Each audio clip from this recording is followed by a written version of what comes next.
ป่อหลังมันเลยมาหอดเฮือนป้าอีหล่าเพิ่นแล้วนี่เป็นสภาพการเป็นอยู่เฮือนกับห้างคนกับห้างใช่อันนี้เนาะเป็นไม่ห้างเจ้าก็ได้เลยลูกค่อยไล่เพิ่นนี่เลยโยมมันบ่แม่นลูกเพิ่นเนาะลูกหน้าน่ะเลยกับมึงบ่นี่บ่มึงกับกูนี่นั่นลูกค่อยว่าปาโถเด้ฝนตกเมื่อคืนนี่เปะมาเลยเมื่อคืนนี่ฝนตกนี่ฮะน่ะอันนี้ประตูมันเห็นเดือนเห็นดาวว่าแล้วนะพี่น้องบอกว่าสิว่าแนวใดนี่เห็นบ่ไอเศษไม้เศษตอกมันตกลงมาพี่น้องมุ่งแล้วกลางไอ้ยาแม่นเบิ่งก็ได้เป็นหม้อแท้นั้นนี่โมงหนึ่งข้าวหนึ่งน้ำมันเห็นไหมอันนั้นชื่อซีเมนต์น่ากินเพิ่นแม่นหม้อก็เหลือหูเดียวโผดโพจะติบเขาอันนี้ติบเขาก็พอแล้วนะมีติบเดียวนี่บ่ย่าติบเขาก็ได้ได้ละเบิ่งก่อนเป็นได้ไร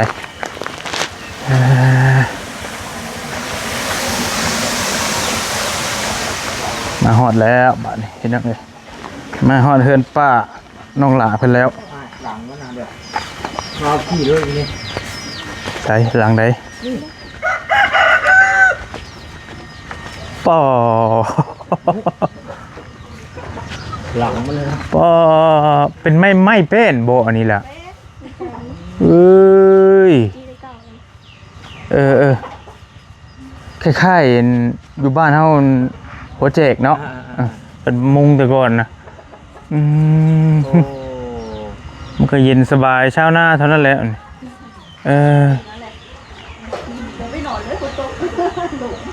ฝนตกอยู่บ่ได้บ่ยายบ่ติเจ้าแล้วบ่เปียกกับบ่เรือแล้วบัดนี้ป้าขึ้นเบิ่งพี่น้องเป็นได้ไรขอขึ้นเฮือนหน่อยเด้อขออนุญาตขึ้นเฮือนแน่มาละเอาไปให้แล้วนี่นะครับทำไมเนี่ยฮะตกได้อ่านว่านี่แหละมา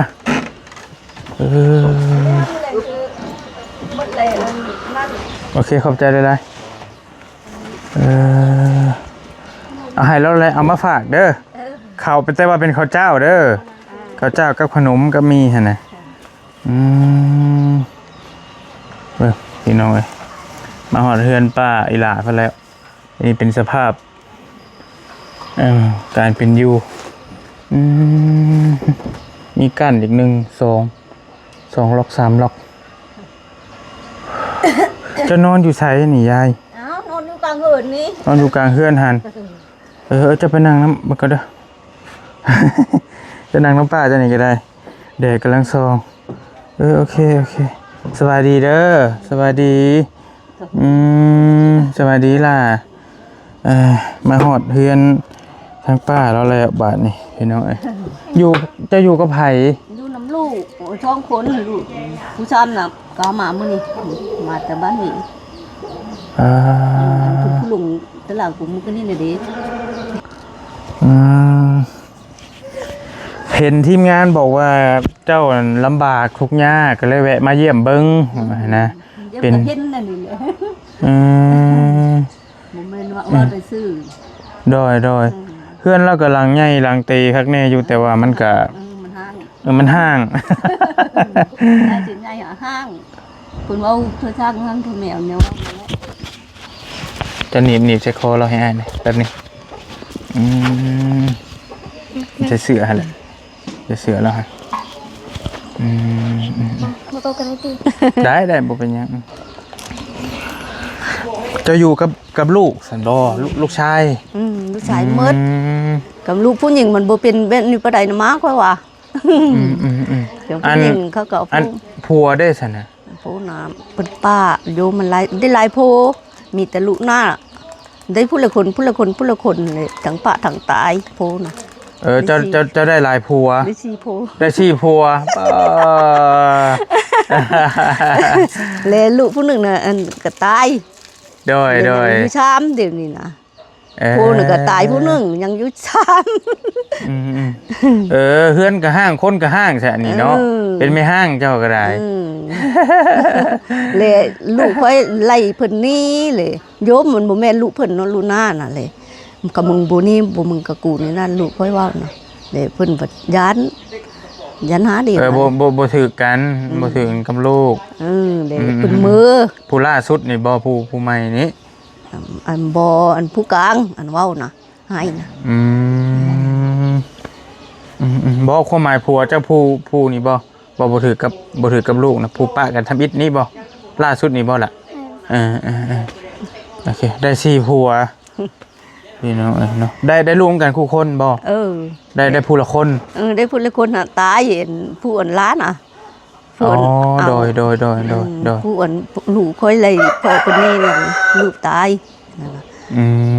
กายก็เลยอันลูกผู้อันล้านนั่นผู้ทันล้านนั่นแหละพอตายบัดนี่นั้นผู้ดูนำตายน้ำผู้นี้ก็หลานเจ้าบ่หลานเป็นอันน่ะเป็นเราเป็นเอื้อยของแม่หรือของพ่อล่ะเป็นเอ้ยแม่อันนี้ค่อยน่ะค่อยเป็นลูกกบก็เอื้อยแม่แท้ๆนี้ลูกแม่เดียวโดยโอเคพี่น้องก็คันพลบ่ตกแล้วพ่ออยู่เนาะเพื่อนเจ้านี่เนาะบ่ต้องเว้าหลายนะเฮาเบิ่งด้วยตาเปล่าเฮาก็ฮู้แล้วพี่น้องเอ้ยมันเนาะแต่ว่าโครงห่างมันนี่ก็ยังคือสิยังพอได้อยู่ตามบริเบิ่งนี่ได้คันว่ามีสังกะสีมามุงแล้วก็น่าจะแล้วนี่เห็นมั้ยยังพอได้อยู่ใหม่แล้วนี่ถ้ากะทิมันก็พอแห้งมันหืนใหญ่แบบนี้น่ะค่อยเว้ามันหลายแผ่นเนาะหลายมันยังสิพอก็ยามเฮาแม่เด็ดนะได้แล้วไ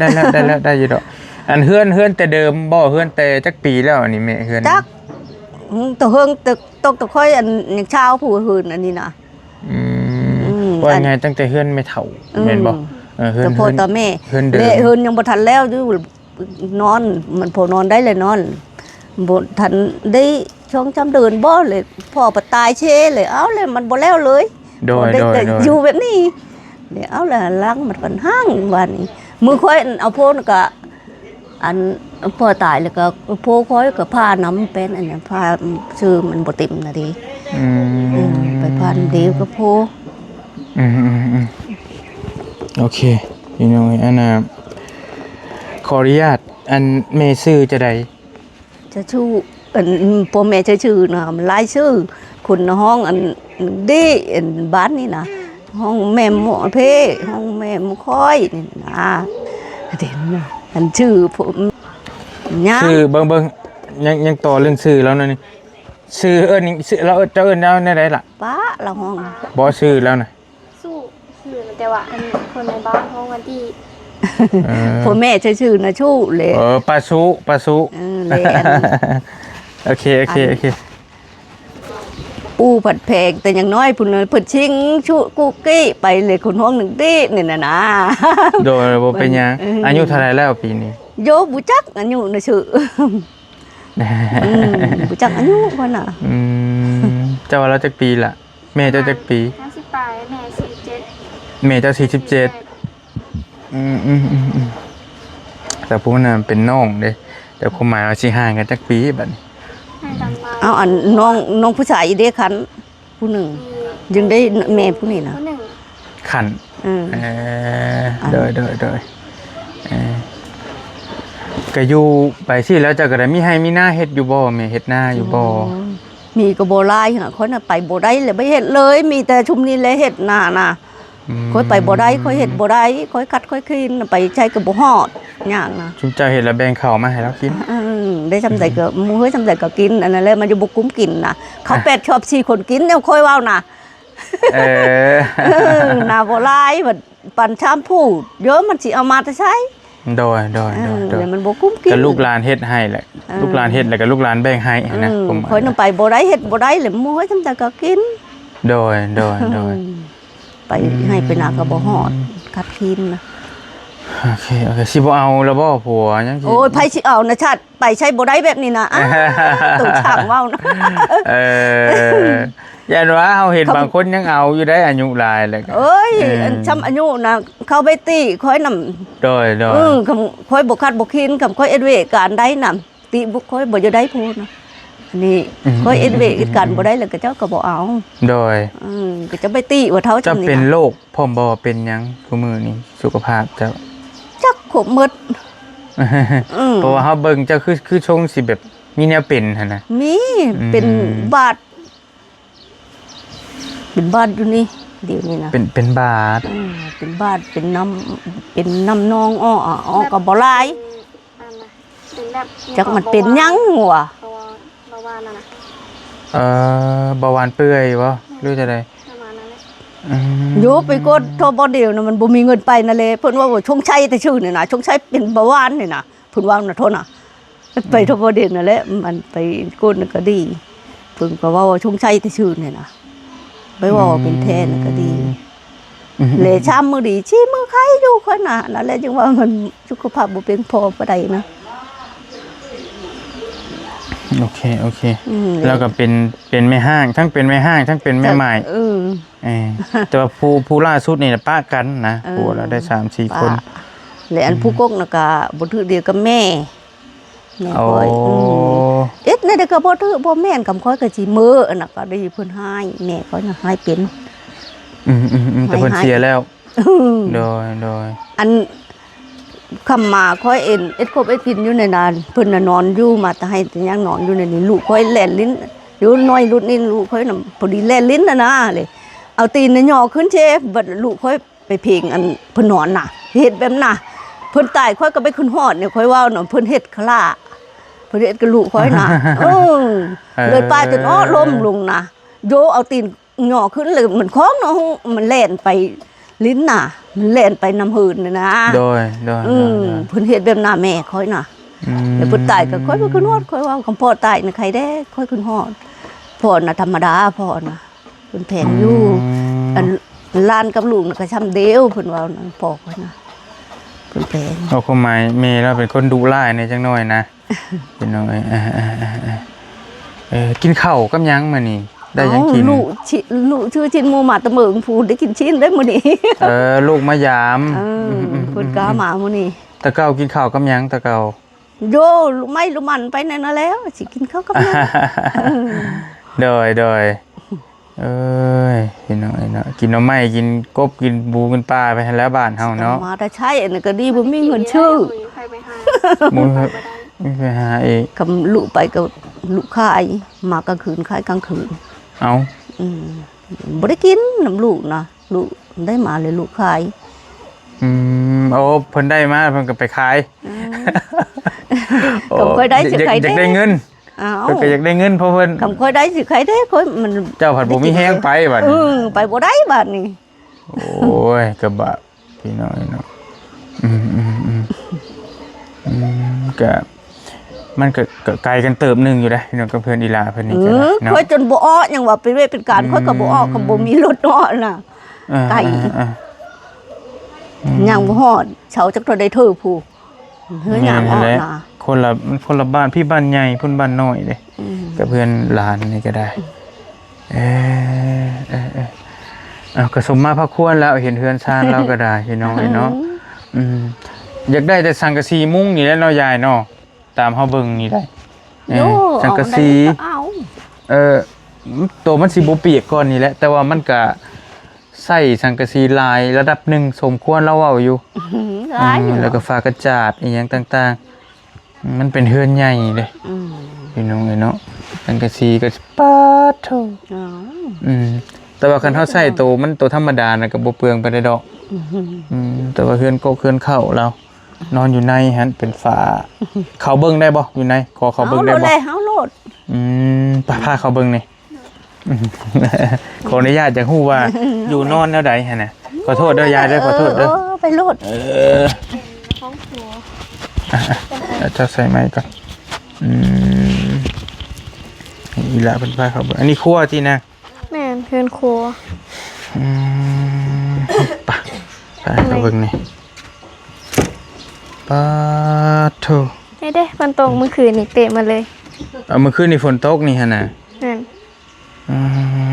อันนี้ประตูโอ้ขอโทษประตูเข้าแล้วโอเค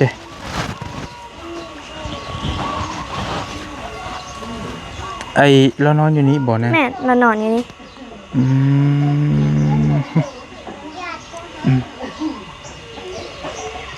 มันเห็นเดือนเห็นดาวว่าแล้วนะพี่น้องบ่ฮู้ว่าสิว่าแนวใดอันนี้เฮาก็เห็นเฮาก็ฮู้รวมไม้แต่ก่อนนี่เพิ่นสิประมาณนี้ไม้เพิ่นเลื่อยเอาอันนี้นะ แม่น แต่ข้าวโบราณแม่เราละเจ้าก็จักอยู่เนาะ เลื่อยมือนะพี่น้องเอ้ย แบบมันเลยเอามันมีออกประมาณนั้น โดยแต่ว่าเดี๋ยวนี้บ่ค่อยมีแล้วแบบเจ้าเรือจักเอาเพิ่นแต่ข้าวแต่โอ้ไงนี่เห็นบ่ไอเศษไม้เศษตอกมันตกลงมาพี่น้องมุ่งแล้วกลางไอ้ยาจะมานี่จะเบิ่งอันเจ้าจับผ้าห่มผ้าแพรเอามาให้เบิ่งขอโทษเด้ออย่าว่าทันว่าซี่เด้อ เด้อ ผ้าห่มแล้วบ่ตัวน่ะ ผ้าห่มเรา ตัวผ้าห่มจับให้เบิ่งนี่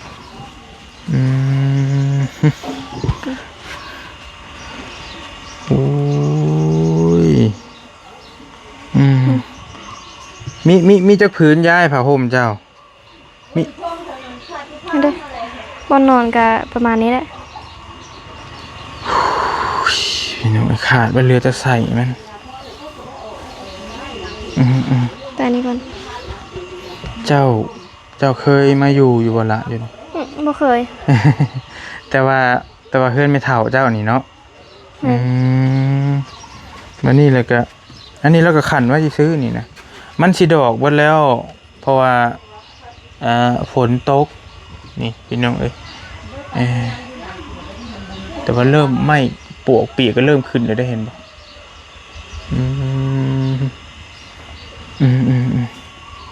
อันนี้เราชิมักอยู่ไอเบิ่งนี่เป็นบัด เอ้ยก็ว่าอีหลีรอโอเคปะสมควรเติบหนึ่งอยู่พี่น้องเอามา ได้แล้วขอบใจ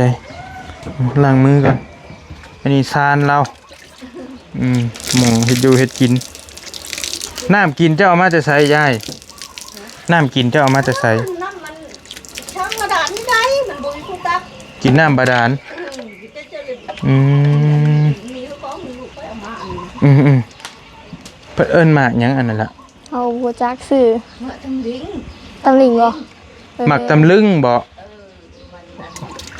บือมันน่ะเหมือนที่ผมกินนั่นแหละ ทั้งหลังนี่ก็แม่นสวนเจ้าตะวะมีหมักทั่วก็มีได้หมักพี่น้องเอ้ยเต็มหมักเขียบหมักเขียบคือกันตะวะ แม่น หมักเขียบหมักทั่วพี่น้องเอ้ยหมักตำลึงสุกกินได้บ่ คมได้ มันขม อันมากมัน หมอละหนึ่งเข่าอยู่นี้ แม่นเบิ่งก็ได้เป็นหมอแท้นั้นก็ ด้วย อันนี้หมองหนึ่งเข่าหนึ่งหน้ามันเห็นไหม แม่น อันนั้นชื่อซีเมนต์น่ากินเพิ่น แม่น หมอก็เหลือหูเดียวนี่มุนบ่เลยโผดโพ กระติบเขา อันนี้ทิปเขา อะไรก็พอแล้วนะ มีทิปเดียวนี่บ่ย่าทิปเขาก็ได้คันกรณีว่าฝนตกมาแห้งๆเลยมันพระมันนี่แล้วก็เปียกไปแล้วหมองหนึ่งเขาหนึ่งน้ำแล้วนี่ก็ได้ แม่นบ่เรือแล้วบางคน มันก็บ่ได้เป็นแต่อยู่นะพี่น้องห่างเบิดเลยห่างทั้งเฮือนห่างทั้งคนห่างทั้งหมอเฮกเสกกระโปดไปเบิดเลยนี่พี่น้องเอ้ยหมุนเบิดเลย อันนี้บ่ค่อยเอามาคือบ่ อันนี้เขาจะเอามาให้เรา บ่ลูกซายแล้วเด้ อ๋อคือว่ามีให้ก็ซื้อมาหวานนี่หมดเลยเนาะข นมบ่เลย อ๋อมื้อตะคืนนี่ข แพ้ นมน่ะ แพ้ไปใช่ อันมีน่ะก็กินนั่นแหละ กินหมดเลย มื้อละบ่มีเฮาน่ะ ได้อยู่2 4 5ถุง กินนั่นเลยได้ ขนมไผ อันเด้อัน เพิ่นเอามา นาบ่าวเพิ่นมาบ้าน ไอ้ นี่ จิ บ่ ตไอ้เด้ไอ้จิตซื้อมา โอเคโอเค กินนั่นได้ อันนี้แพ้มาเฮือซาเขา เอาอันเองไปชื่อยาหวานนี่กับอันแม่มื้อจันทร์ฮื้อค่ะอันคนแขนเด้ อ๋อ ไม่โดนฮื้อเด้ โอเคเบิ่งขออนุญาตเด้อเด้อโอเคหาเจ้านางลงละบัดนี้จะสมควรแก่เวลาแล้วได้แล้ว เอาไปอย่าบอกก่อนอย่าบอก อันนี้หมองสิเป็นหมองนั่งโมเป็นหมองนั่งที่หมองตำ ตามหู จมูก ตำหูก ปี พี่น้อยก็ยังมีอยู่เป็นต้องเฮือนคนข้าวแต่ก่อนนี่ลีนะแต่ว่าซุมื้อนี้เฮาเริ่มบ่ค่อยเห็นแล้วตามไปตามหมู่บ้านต่างๆหมองเพิ่นตำสินบ่ตำหยังเพิ่นเอิ้นน่ะตำ ชิ้นทางแผล ตำแพตำอันนี้นะพี่น้องเอ้ย ได้หมด เออแต่ก่อนคนข้าวแต่ก่อนเพิ่นสิตำเองนุ่งเองเฮ็ดเองนะ เดี๋ยวนี้ก็บ่ตั้งดูค่ะเบิ่งได้กลางดูค่ะ โดย แต่ว่าเดี๋ยวนี้ก็เขาเจ้าก็สินิยมซื้อเอาแล้วบ่ค่อยมีแล้ว แต่ก่อน เดี๋ยวนี้บ่ได้เลยมันบ่ให้นุ่งพร้อม เออ ก็เด็กบ่ได้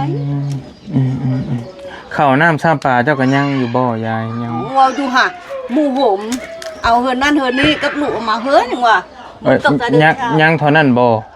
เท่าลูกเอามาให้กินนี่ฮะ กับอันมีแต่ทุ่งยับทุ่งน่ะดิเอาองค์มูทั้งหมดเลย อืม ตอนนั้นเลย อืม มื้อแต่เดือดชามเขา8ชอบ4คนกินเนี่ยว่าค่อยเว้าอยู่ลูกผู้เอาอันนี้มาน่ะก็อันมื้อนี้น่ะก็มากินนี่มื้อตอนเพิ่นมาขุดเม็ด โดย อันเขาอัน8ชอบน่ะมึดก็พอดีเพิ่นมื้อ อืม เพิ่นมื้ออยู่ลูกนี่เพิ่นบ้านมันห้อยเพิ่น ลูกชายได้เมียอยู่บ้านอื่นแล้วเพิ่นมายามเอาเขามาฝากเนาะโอเคจักว่าแม่บ่มีนั่นแหละ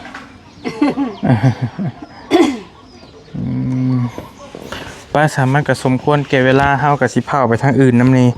สิไปเวียกทางอื่นนำเนี่ยเดี๋ยวมีโอกาสหน้าสิมายามใหม่เด้อทาง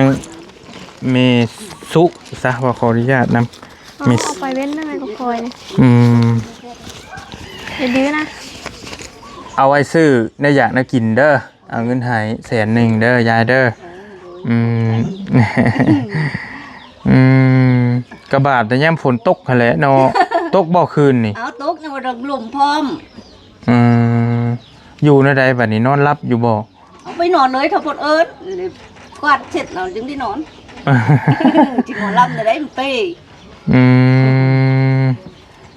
มันน่าสิเปียกกันแล้วคือว่าเนาะ กระแห้งบอก ก็แห้งน้องเพิ่นว่าเห็นเดือนเห็นดาวว่าเลย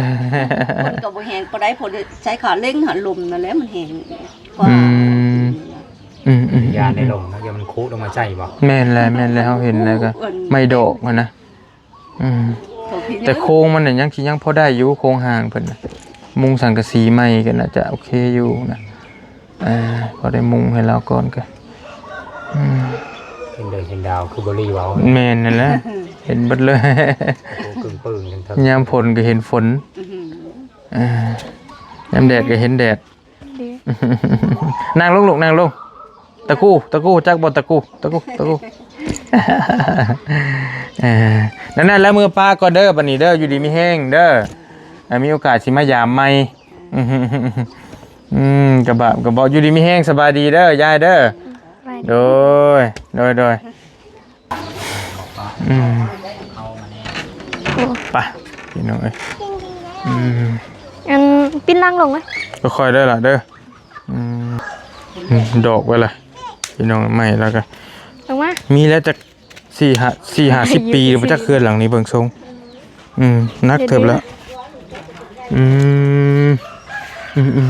ไปให้เบิ่งดูเป็นได้ มาลง มีแต่เด็กน้อยอย่างมากก็ต้องระวังนะนี่ยันไม้ดอกมันหล่นรีโลนะพี่น้องแกสมควรอยู่ มันก็ใหญ่น่ะมันก็ใหญ่แต่ว่ามันห่างเอ้าว่าง่ายก็ได้เฮือนแม่นเฮือนห่างอืมทะลุปุโปงทัดขันมานี่ก็เป็นของข้าเจ้าทั้งห้าอีกบ่ล่ะ แม่นดินเขาเจ้า ดินป้ามีแต่สำนันแหละแต่ค่ะโห แต่เราก็นี่เราปลูกได้นี่บ่ ปลูกพักมะเพชร มะเพ็ดมะพริกแล้วจะ พอ ส ได้ วน กินเลย ปลูกมักทั่วให้ได้ฮะเบิ่งทรงแม่นบ่ทั่วให้ไอ้เบิ่งบ่รู้จังได๋ มันสิแม่นอยู่บ่มาโทรให้บ่แม่นนะ บ่แม่นบ่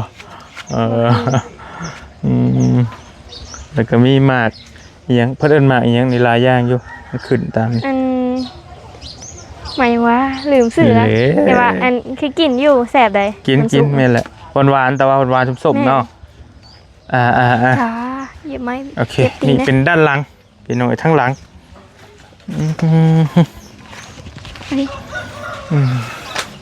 ขันยามหนาวเพราะอยู่ยามหนาวอยู่ยามฝนนี่แหละพอเป็นตะอยู่ดีโลปึ๊บทิศตะมุนปะมีแต่นั่นแล้วก็เฮาสิเดินทางต่อบัดนี้ก็ได้มาละเอาไม้ให้ก่อนลืมไม้เดี๋ยวโอเคก็ประมาณนี้แหละน้องเพิ่นละเพิ่นพามาเอาเนี่ยแหละก็สวัสดีอีกเทื่อนึงเด้อน้องเด้อโดยวันนี้ขอโตจบคลิปก่อนบัดนี้พี่น้องมีแต่ฝากป้าของน้องหลาเพิ่นนี่พี่น้องป้าสุเนาะเพื่อนแล้วก็คือเห็นนี่แหละบ่ต้องว่าหยังหลายบ๊ายบายเจอกันใหม่พี่น้องโดย